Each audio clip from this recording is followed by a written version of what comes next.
statement towards peace after Prime Minister Modi's positive comments. Chinese Foreign Ministry responds by suggesting the two Asian giants must work together. China has been identified by the US as its biggest threat. Could this explain the change course? We read the tea leaves for you.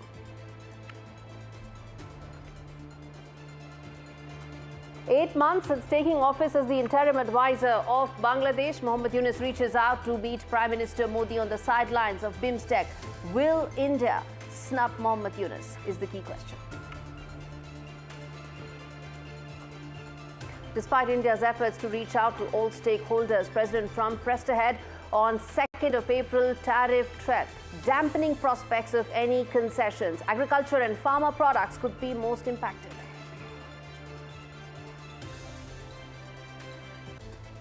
And riding on Conservative Party's turnaround of ratings, Prime Minister Mark Carney is all set to announce snap polls either on the 28th of April or 5th of May.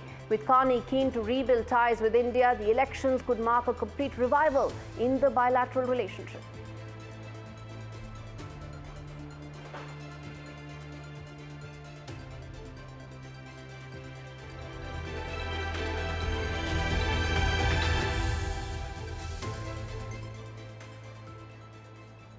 Big story on India Ascents this week. Well, viewers, it's been 2 months since President Trump took office, and as things stand, the two wars that he promised to end in 24 hours are still waging. Almost daily, President Trump has said that had he been the president, these wars, particularly the Russia-Ukraine war, would not even have started.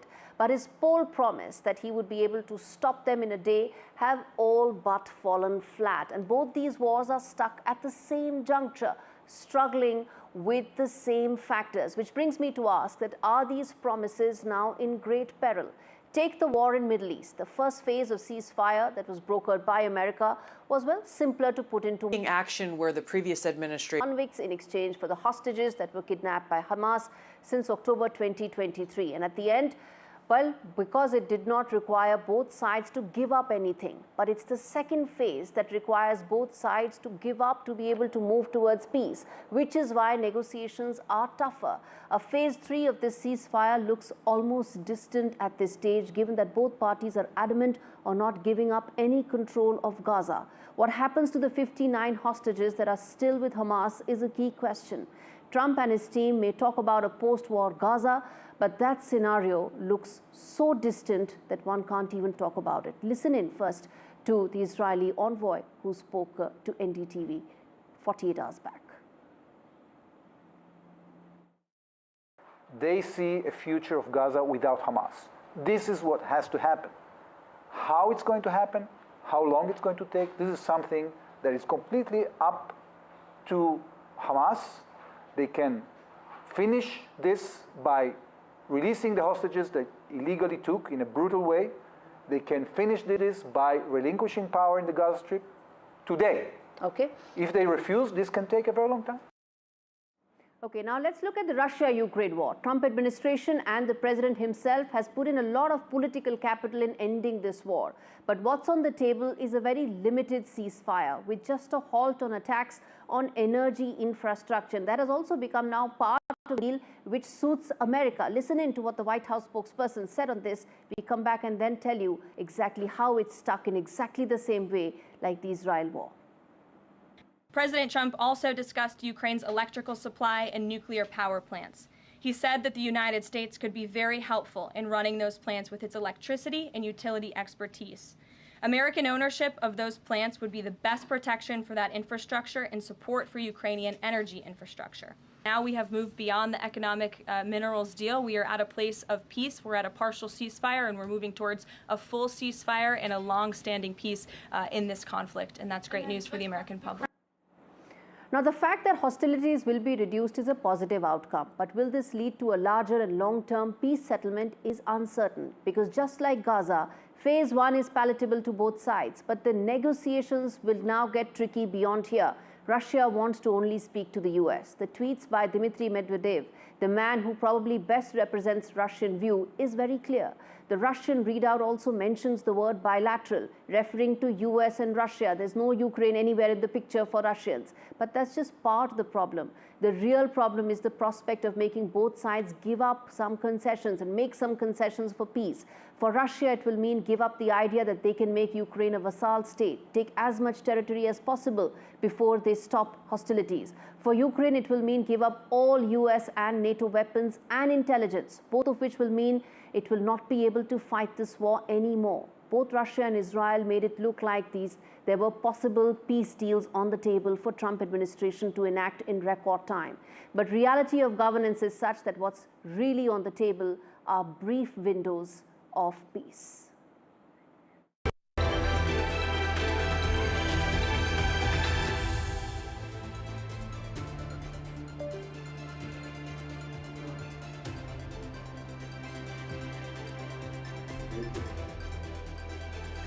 Top Voice segment on the show this week. Stephen Erlanger, who's the chief diplomatic correspondent of New York Times, joins me live from Berlin. Steve, thank you so much for taking out the time, speaking to me on NDTV. The first question is that there is a very limited window that exists right now when it comes to peace, and it's not critical minerals now, it's expanded to energy infrastructure, and largely it's about protecting American energy interests, isn't it? Well, to be honest, it's a little bizarre because Ukraine's nuclear power plants are owned by the state. Zaporizhzhia, which is the one in question, is being occupied by the Russians. So first you have to get agreement from the Russians to leave, which is a whole other problem. And then if it's going to be returned to Ukraine, why should America have it? I mean, Westinghouse has been involved with helping. So it's possible Westinghouse could continue a contract, but Trump's idea seems to be if the Americans own it somehow or own mining in Ukraine, it will help prevent Russia from invading again. But Americans were involved and American businesses were involved before the Russians invaded in February 2022. So it just seems to me that's not much of a security assurance. Stephen, how does it reflect on the Trump administration, which was really pushing for a broader ceasefire and had invested enough and more political capital in getting there? I think you're correct. I mean, to be honest, the Russians don't really want a ceasefire. And the Ukrainians don't really want a ceasefire either, not this kind of ceasefire. The person who wants the ceasefire is Donald Trump. And, you know, he's bent the Ukrainians to his will by, for a period of time, denying them crucial intelligence and targeting information. As Keith Kellogg said, hitting them over the head with a 2x4 like a mule. He has no such 2x4 to hit Putin in the head. He has less leverage with Russia. And I don't think Putin will easily go along. I mean, Putin wants to delay all this. He certainly wants to delay any serious negotiations until Russia takes back all the territory of Kursk, of Russia itself, that Ukraine now occupies. Now, it's almost done, but it is not yet done. And I think Putin will never go into serious negotiations until Russia has restored sovereignty over its own territory. Okay. But military momentum is clearly with Russia right now, and it has no incentive whatsoever to agree to any ceasefire. Do you agree? Well, first of all, let's get to a ceasefire. I mean, right now, they've only agreed to a 30-day cessation of attacks on each other's energy infrastructure, and that's not very much. So we've got a long way to go. If we're going to get a serious settlement, it'll be very complicated. If we're simply going to have a frozen conflict, the way we have, let's say, in Cyprus or North Korea, South Korea, that's a different argument. But at least the Trump people are on the record as saying they want a settlement with Ukraine that preserves Ukraine as a sovereign nation and provides it security guarantees. Now, that's their public position. They also say Ukraine won't be part of NATO and would have to give up some of its territory, which will be hard for Ukraine to swallow. But if it is in return for serious security guarantees and real sovereignty, then maybe Ukraine can wear it. But I think we're a far distance from that. So we may end up, much as you suggest, with a kind of frozen conflict. You know, Russia has the upper hand, but frankly, it has gained so little territory in the last 18 months, and it's done so at the cost of so many thousands of its own soldiers and North Korean soldiers dying. It's hard to say that's a great success, to be honest. All right, Stephen, thanks much for speaking to me. It's not peace, but frozen conflicts that could really be the outcome of these negotiations. On that note, I'm going to slip into a very short break. We come back on the other side of India Sense and talk more about India-China ties and have they turned a new leaf. Stay with us.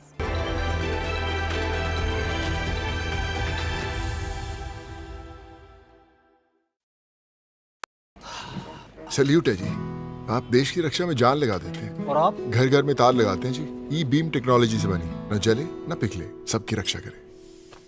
हम सरहद पर लोगों की रक्षा करते हैं और आप देश के अंदर। सल्यूट तो बनता है जी। अपार अणुशक्ति फायर प्रोटेक्ट वायर, अपार देश का तार। लोन मिलेगा या नहीं, ये आपके क्रेडिट स्कोर पे डिपेंड करता है। तो आज ही अपना क्रेडिट स्कोर चेक करें फ्री में पैसाबाजार.com पर। लोन की जरूरत कभी भी किसी को भी पड़ सकती है। ठीक से एक्टिंग नहीं। पैसाबाजार.com।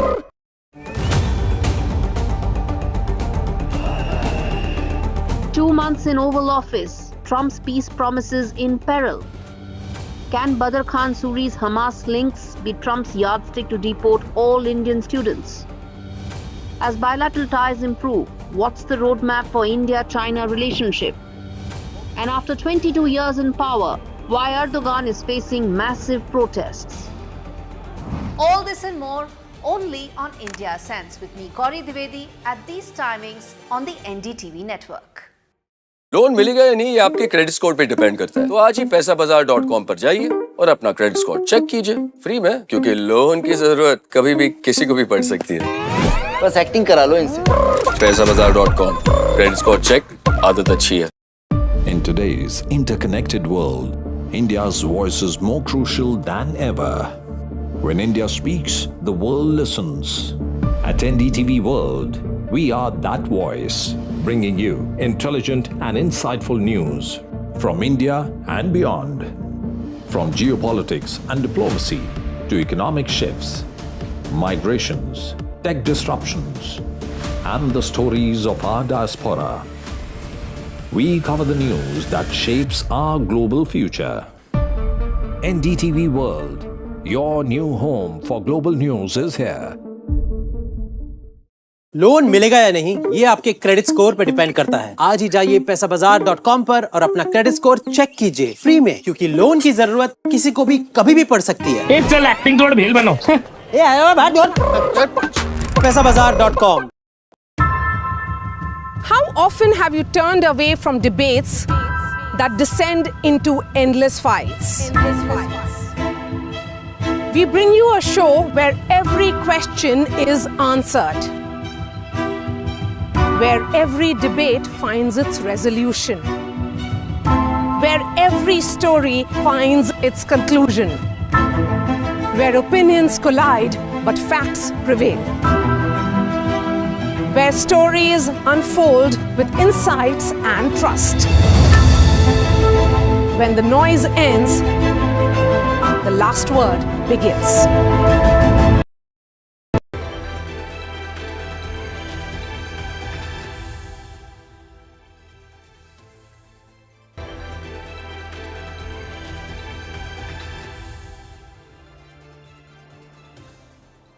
Is there a new wind blowing between India and China? Within 2 months of Trump administration, there are now platitudes on both sides. The tariff threat is one aspect which brings them together, but there are considerations on both sides. But before that, take a look at this report that tells you the India-China relationship and how it has quietly but steadily entered a new phase from just recovery now to rebuilding and putting in trust.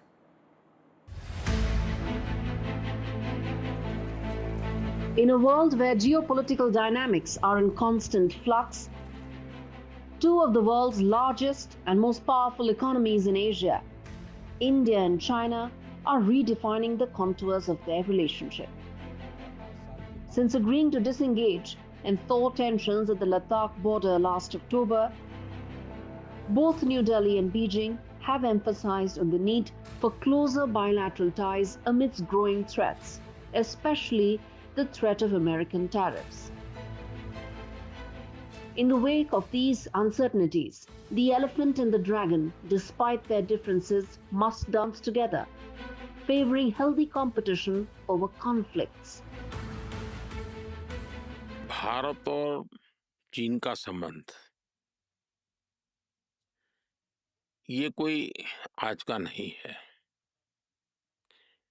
दोनों पुरातन संस्कृति है, पुरातन civilisation है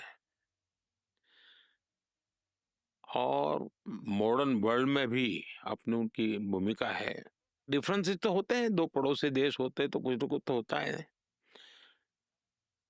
occasional disagreement भी बहुत स्वाभाविक है, कोई ऐसा तो हर चीज नहीं होता, एक परिवार में भी रहता है। लेकिन हमारी कोशिश है कि हमारे जो डिफरेंसेस हैं डिस्प्यूट में ना बदले, उस दिशा में हमारा प्रयास रहता है। The two countries should be partners that contribute to each other's success. A cooperative pas de deux of the dragon and the elephant is the only right choice for both sides. China stands ready to work with India to implement the important common standards between the two leaders. Yet all said and done, India and China have had highs and lows throughout history. Despite Prime Minister Modi's positive comments on China this week, it isn't necessarily reconciliation. New Delhi and Beijing do remain at odds over several issues, including China's rising aggression in the Indo-Pacific, growing ties with Pakistan and Bangladesh, Indian Army Chief General Upendra Dwivedi's cautionary tone that the rise of China as a dominant economic force hampers India's efforts to be the natural leader for the global South, and dangers of India's border security challenges is reflective of the trust deficit in this relationship.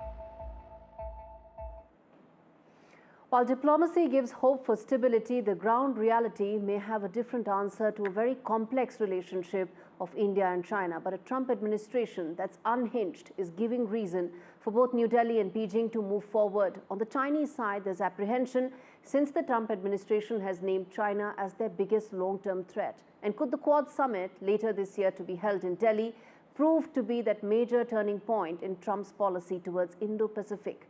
Reading the tea leaves is always a tricky matter, more so in the case of India-China relationship.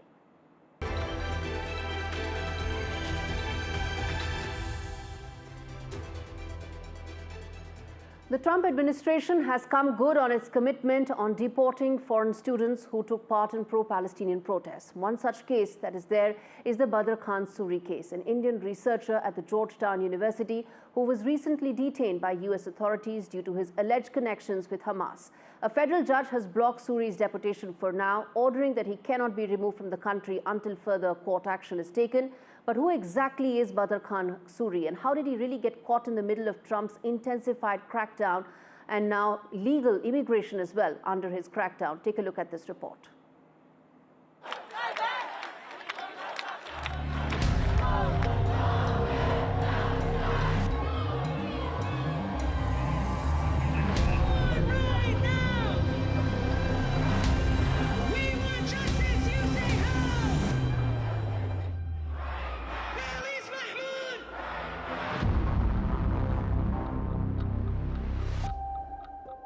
The Trump administration has started taking decisive action against pro-Palestinian activists, especially non-citizens it deems sympathetic to Hamas.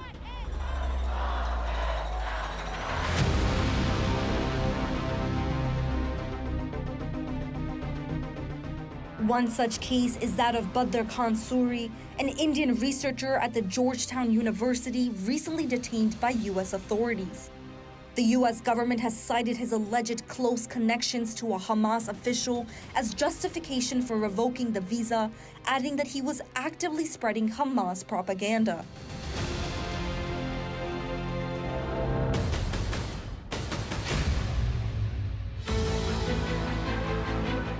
Suri's attorneys argue the detention is unjustified since he has no criminal record. U.S. President Donald Trump recently vowed a new crackdown on pro-Palestinian protesters on American college campuses, saying the detention of Mahmoud Khalil, a leader at Columbia University, was the first arrest of many more. Almost as soon as Trump walked into the White House, he had signed an executive order promising action against non-citizen pro-Palestinian protesters. There are allegations that these demonstrations have crossed the line from peaceful advocacy to disruption, intimidation, and in some cases, outright lawlessness. Critics argue the response has been excessive, but many Americans support the crackdown, citing concerns over security threats.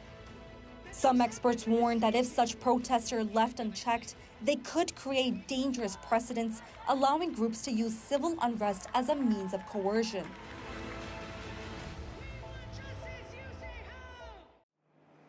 Now, Trump's policies are drawing sharp lines between freedom of speech and the rule of law and placing foreign students under intense scrutiny. While the US champions its First Amendment right to free speech, the question really is, how far does this protection extend to foreign nationals who are on temporary visas? They are not citizens of that country. They cannot take all causes just because they feel like. Though the US welcomes immigrants and migrants, they are still required to comply with the law, raising critical questions about the balance between personal freedoms and legal obligations.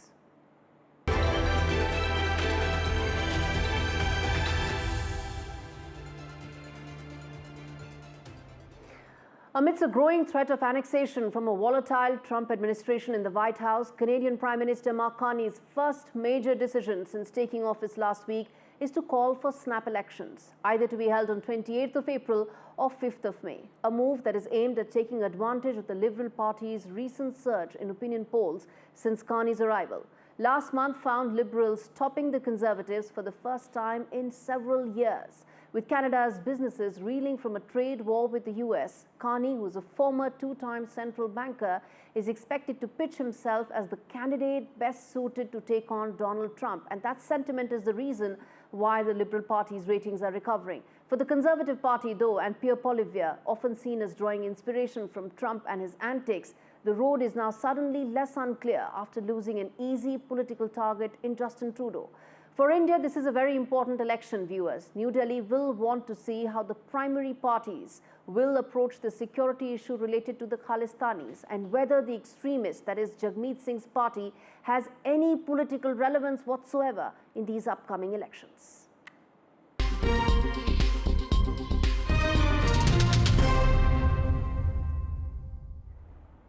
Protests erupt across Turkey, with thousands flooding the streets and clashes with riot police taking place. With police using tear gas and rubber bullets, the protests are sparked by a fierce fight for democracy, unlike anything seen in years. And at the center of the unrest is the mayor of Istanbul, who has emerged as the primary challenger to President Erdogan. Just days before he was expected to run for president, he was arrested on charges of corruption and aiding a terrorist group. His university degree has also been annulled, potentially disqualifying him from the presidential race. Despite a 4-day ban on public gatherings, thousands are chanting anti-Erdogan slogans to show their solidarity with the Istanbul mayor. As protests intensify, the government is tightening control, blocking roads, halting metro services, restricting social media. Turkey's democracy is under siege like never before, and Erdogan's 22-year-old reign is now under threat for the first time. With that, is a wrap on this edition of India Sense. Thanks so much for watching.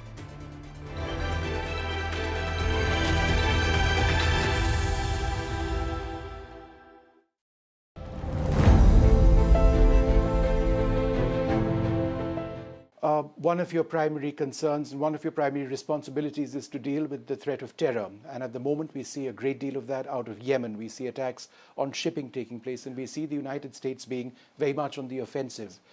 Is that a prelude for something larger, perhaps even a ground offensive going forward? I mean, you look at President Trump's leadership going back through his first term as president, he has been and remains very committed to combating and defeating the threat of Islamist terrorism that not only affects the United States, the American people, our own safety and security, but it is affecting so many people in different parts of the world.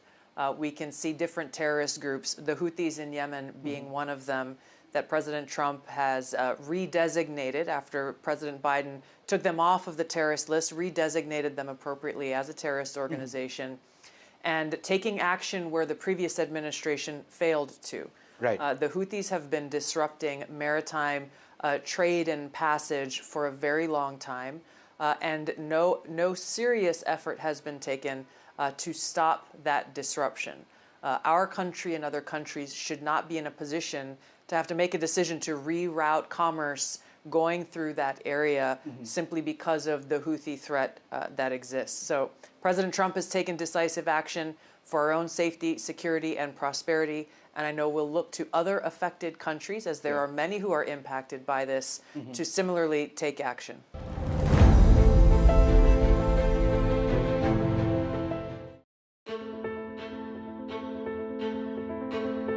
News is not just headlines, it is what impacts you. And news should never be mistaken for noise. What matters is the reality. Accurate, in-depth, and with the right perspective. For over 20 years, I have been a journalist, and never has clarity mattered more than now. At Newsnight, we go beyond the surface. We dissect the details, challenge the narratives, and bring you the unparalleled clarity you deserve in a world clouded by misinformation. We are bold, we are direct. Newsnight, for the news in your interest. Only on NDTV 24/7. I've been reporting on all issues, big and small, from Andhra Pradesh, Telangana, rest of South India, bringing you all the action, all that you need to know, all that you want to know. The energy of Maximum City is infectious. I bring in that energy in our news coverage from financial capital Mumbai. Covering from the southernmost part of India over the last 23 years, I bring in-depth and 360-degree coverage from the Dwivedian heartland. The land of Mishti is also known for its bitter politics. I have seen much water flow under the Howrah Bridge, covering Bengal in all its vivid colors.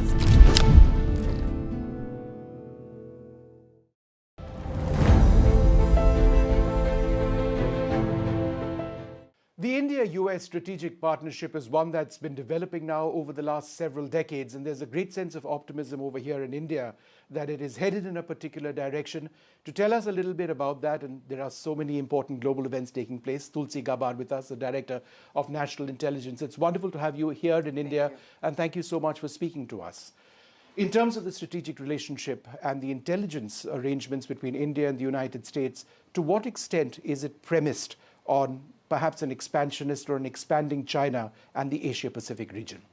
You know, the ties between our two countries, the United States and India, go very, very far back. And so what we're continuing to see is a strengthening of that partnership and recognizing that the mutual interests of both of our countries are central.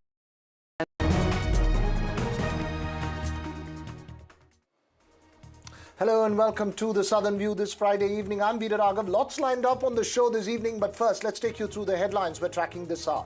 18 BJP MLAs suspended in Karnataka Assembly after they tear copies of the bill on reservation for minorities and throw it on the speaker. The protests also on honey trapping allegations that's rocking the state. BJP asks for a CBI probe or a sitting judge of the High Court to probe the honey trapping allegations. Home Minister Amit Shah hits out at MK Stalin on the eve of the big delimitation meeting in Chennai. Says the DMK is spreading poison in the name of language.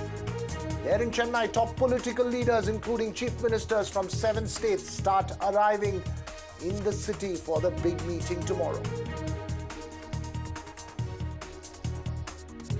And in Bengaluru, that much hyped Kaveri Aarti at the iconic Sankey Tank Lake is underway. It's an effort at water conservation awareness on Water Day, says the BWSSB, but has large dose of tradition and rituals to it. Will it hurt the fragile lake or will it benefit it?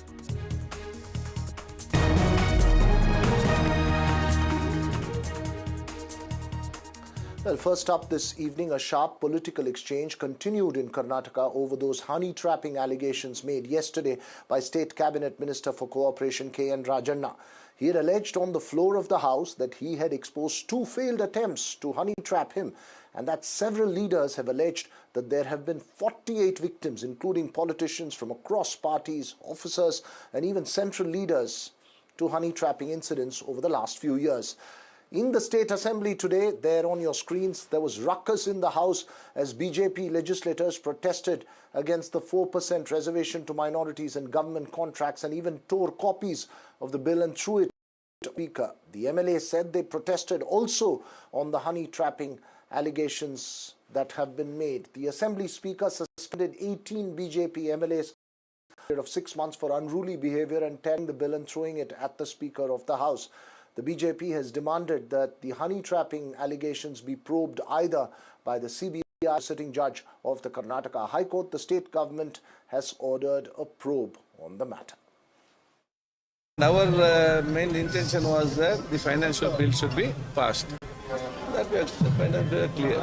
So rest things are secondary. See, I have done my duty, passing the finance bill. Yeah. We'll see what happens later. Nothing to worry. Why to break our head on that? Time is, we'll see forward. But our work is done. We have to pass it. Nothing else. ಇದರಲ್ಲಿ ಯಾರನ್ನು ರಕ್ಷಣೆ ಮಾಡ್ತಕ್ಕಂಥ ಪ್ರಶ್ನೆ ಆಗಲಿ ಅಥವಾ ಯಾರ್ದಾರು ಹಕ್ಕುಚ್ಯುತಿ ಮಾಡ್ತಕ್ಕಂಥದ್ದಾಗಲಿ ಯಾರಿಗೂ ರಕ್ಷಣೆ ಕೊಡದೇ ಇರ್ತಕ್ಕಂಥದ್ದಾಗಲಿ ಆ ಕಡೆ MLAಗಳಿರ್ಬೋದು ಈ ಕಡೆ MLAಗಳಿರ್ಬೋದು JDSನವರು ಇರ್ಬೋದು ಇಂಡಿಪೆಂಡೆನ್ಸ್ ಇರ್ಬೋದು ಯಾರಿಗೂ ರಕ್ಷಣೆ ಕೊಡಬೇಕಾಗಿರ್ತಕ್ಕಂಥದ್ದು ಸರ್ಕಾರದ ಜವಾಬ್ದಾರಿ. ಅಷ್ಟೇ ಅಲ್ಲ, ನಾಗರಿಕರಿಗೂ ರಕ್ಷಣೆ ಕೊಡಬೇಕು. ಯಾರೇ ಕಾನೂನನ್ನ ಉಲ್ಲಂಘನೆ ಮಾಡಿದ್ರು ಕೂಡ ಅವರಿಗೆ ಶಿಕ್ಷೆ ಆಗಲೇಬೇಕು, ಕಾನೂನು ರೀತಿಯ ಕ್ರಮ ಆಗಲೇಬೇಕು. The issue of honey trap was raised by none other than a senior Congress MLA and a minister in the cabinet, Cooperative Minister Rajanna. Later in the evening, Home Minister Parameshwar has said he has not received any information officially. Parameshwar said no officials from the department has given any information regarding the honey trap officially. This means the Congress government is trying to cover up the issue. Political reactions there, multiple issues, but the focus this evening on the show is those honey trapping allegations. Is this the ugly truth of Karnataka politics, perhaps politics elsewhere as well? Joining me this evening, Surabhi Hodigare of the BJP, pro-Congress analyst Syed Asad Abbas, and senior journalist B.S. Arun, who's tracked Karnataka for many, many years. Thanks to all three of you for joining us. Surabhi Hodigare, this is not about this party or that party. Is honey trapping the murky, ugly, darker side of real-life politics in Karnataka? Unfortunately, it is. It's very sad that I have to come here and say this today. It's very sad that this is part of public discourse. You won't believe it, Veeraghavan. I was discussing this with some well-meaning, young, educated citizens just yesterday, and they said, but isn't this the nature of politics? I said, no, this is an ugly nature of politics. What we're seeing play out today, the fact that the Congress minister came out and alleged that this honey trapping has happened, and then said that somebody within the government is to be blamed. And then he comes out and says that, I'm not Satya Harishchandra, I'm not Sri Ramchandra, but this is something that ought to be stopped, which is why the BJP has been on the front foot. Today, I feel incredibly happy and proud about the fact that this matter was raised very strongly by the opposition leaders. This needs to be put an end to. Absolutely needs to be put an end to. And sorry to put a political overtone to it, but it's necessary to say that the Congress is a broken house. The Congress minister speaks and says that somebody within the government, and any close observer of Karnataka politics knows who he is alluding to. That is, they are the producer of this sort of a CD factory or a pen drive factory. What is this public discourse that we have gotten into? It feels, I feel so much weight on me today, being a woman, having to come here and talk about this issue as a national or a state issue. I really do. It needs to come to an end. And right now, the fact that we've been able to expose it, the fact that the Congress minister himself has spoken about it in the House, This puts a lot of weight on the chief minister to do a CIB probe. We are demanding a CIB probe or an independent judicial probe to get to the bottom of this and forever remove this black mark from Karnataka politics.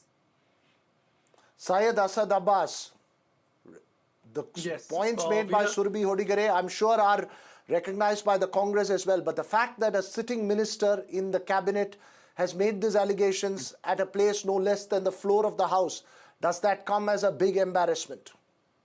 Veera Saab, it's very seldom that I agree with my dear friend Surbhi ji, and I absolutely agree with her on the points that she's made. I believe that with great power, there is great responsibility and equal accountability. It was an absolute pleasure and joy to me when I was on the panel with the former police officer, Mr. Sanjay Sahai, who's also an IPS officer. I was on a show yesterday with Sanjay Sahai and Maria Shakil ji, where he made a very important point. The fact of the matter, be it the Congress, GDS or the BJP MLAs, they need to understand that they cannot be trappable. The fact of the light is they come out and claim to be victims. They need to understand that they've been trapped. How? They fell into it. Honey trap, we all know how it works then. So that's a very important point. These are elected member of Legislative Assembly, elected individuals. Morality needs to come through. Also, as a matter of fact, let us understand it's not just happened during Congress regime. Over the last 20 years, sir, this has happened. Even 2 years back, Mr. Basuraj Bamai was in a honey trap, his PA. Not just that, Ramesh Jarkiholi, brother of Satish Jarkiholi, but Ramesh Jarkiholi happens to be in BJP. He was also honey trapped. How can we forget the JDS Prajwal Revanna case? Unfortunately, this has been happening. And not just in Congress regime, but even in